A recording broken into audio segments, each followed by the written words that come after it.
Unahin natin si Val Gonzales, bentahan ng 20 pesos na kilo ng bigas sa tanggapan ng BA, Bureau of Animal Industry sa Visayas Avenue sa Quezon City. Dinudumog, mga nanay umaalmas ay pinatutupad na online registration. Alamin natin ang detalye. Val Gonzales, Val.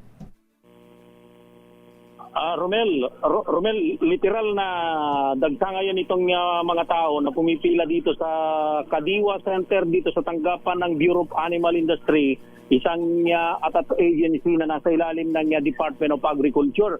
Ang pagpasok mo pa lamang, makikita na kagad kapansin-pansin dito sa kabahan ng Visayas Avenue.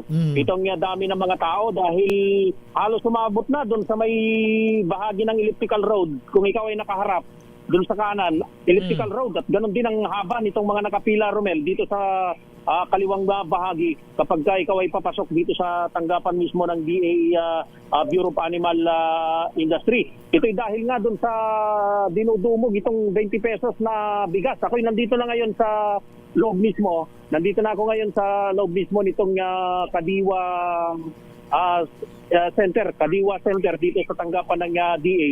At makikita mo rito, marami naman yung supply. Ang isa kasi doon sa pinagkakaguluhan o inaalmahan ng mga residenteng pumipila rito na nanggaling sa iba't ibang lugar, hindi lamang dito sa Quezon City, meron pang mga taga San Mateo. Yung sila ay maubusan dahil ang binabanggit nila mas ginagawang prioridad ng mga gwardiya ng Department of Agriculture, yung mga nakaregister na online. At yung mga pumipila lang physically, na doon na nasanay, mukhang wala daw silang matatanggap. Pero napasugod dito sa lugar, itong si Department of Agriculture Assistant Secretary Bebang Assistant Secretary Genevieve Belicaria Guevara. At ito ay para tiyakin niya, para matiyak na maraming supply at hindi na mangyari pa yung nangyari kahapon, Romel, na nagkagulo dahil dun sa pila itong mga bumibili. So tinitiyak ngayon itong si